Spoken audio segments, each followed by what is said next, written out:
Hello friends, Chandrayaan 3 spacecraft जो पहले अर्थ को चारों ओर चक्कर लगाए, उसके बाद मून की ऑर्बिट में पहुंचा और फिर धीरे धीरे लैंड हो गया। अगर आपने चंद्रयान 3 मिशन का वीडियो नहीं देखा है तो देख लेना, लिंक डिस्क्रिप्शन में है। क्यों स्पेसक्राफ्ट डायरेक्ट मून की ऑर्बिट में नहीं जाता है? क्यों वो पहले अर्थ के ऑर्बिट में चारों ओर घूमता है, फिर मून की ऑर्बिट में पहुंचता है? इसकी वजह क्या है? पहले मैं बेसिक इन्फॉर्मेशन बताना चाहूँगा। चंद्रयान 3 स्पेसक्राफ्ट ने अर्थ की ऑर्बिट में 5 चक्कर लगाए थे और फिर मून की ऑर्बिट में पहुंचा था।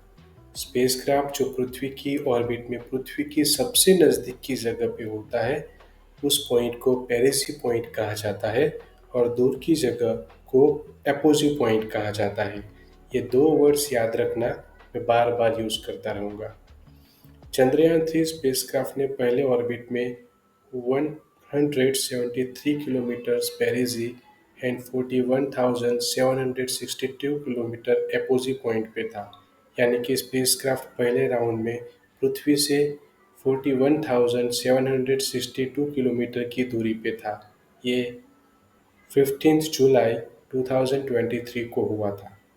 17 जुलाई 2023 को दूसरे राउंड में स्पेसक्राफ्ट का पेरिजियन पॉइंट 226 किलोमीटर और एपोजी पॉइंट 41,603 किलोमीटर था।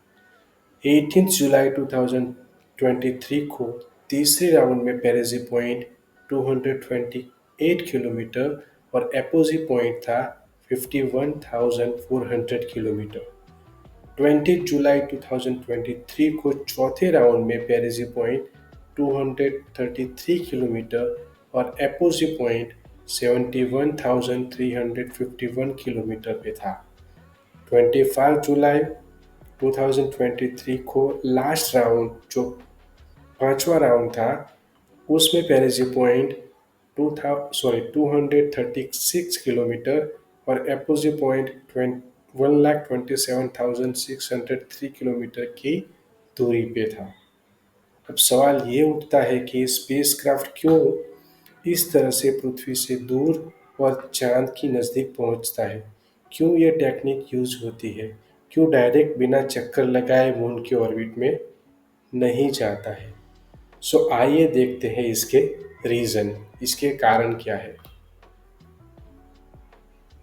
जब स्पेसक्राफ्ट पृथ्वी की कक्षा में घूमता है तो उसे पृथ्वी की कक्षा में घूमने के लिए इंजन स्टार्ट करने की आवश्यकता नहीं होती, क्योंकि पृथ्वी की ग्रेविटी है जो स्पेसक्राफ्ट अपनी कक्षा में बनाए रखता है। लेकिन जब स्पेसक्राफ्ट पेरिसी पॉइंट यानी कि पृथ्वी की नज़दीक के ऑर्बिट पाथ में पहुंचता है, तब स्पेसक्राफ्ट की स्पीड ज़्यादा हो जाती है, क्योंकि पृथ्वी की ग्रेविटी स्पेसक्राफ्ट पर ज़्यादा लगती है।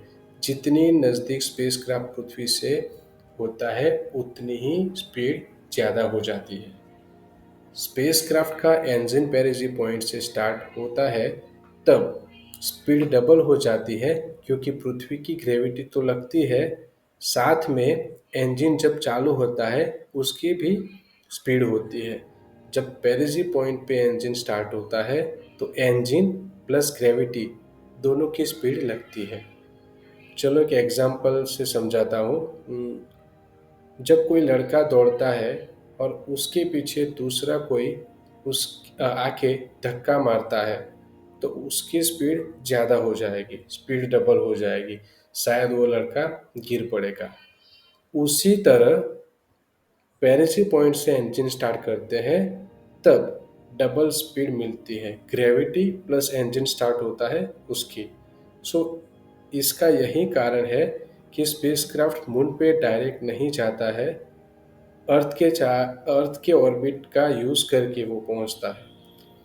पेरिसी पॉइंट पे इंजन स्टार्ट करने का फायदा यह है कि स्पेसक्राफ्ट का फ्यूल कम यूज होता है और डबल स्पीड मिलने से वो आगे की ओर जाता है और पृथ्वी के दूसरे ऑर्बिट पहुंचता है।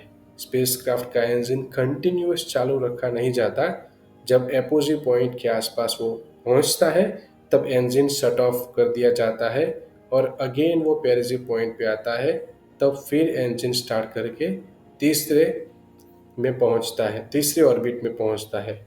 ऐसे करके वो 5वें ऑर्बिट तक पहुंच जाता है और फिर चंद्रमा के ऑर्बिट में पहुंच जाता है। जब अपोजी पॉइंट से इंजन स्टार्ट किया जाता है तो प्रॉब्लम ये होता है कि पृथ्वी की ग्रेविटी वीक होती है। सो वीकर ग्रेविटी की वजह से, कम ग्रेविटी की वजह से स्पेस क्राफ्ट की स्पीड कम हो जाएगी और उसको इंजन कंटिन्यूस चालू रखना पड़ेगा मून की ऑर्बिट तक जाने के लिए।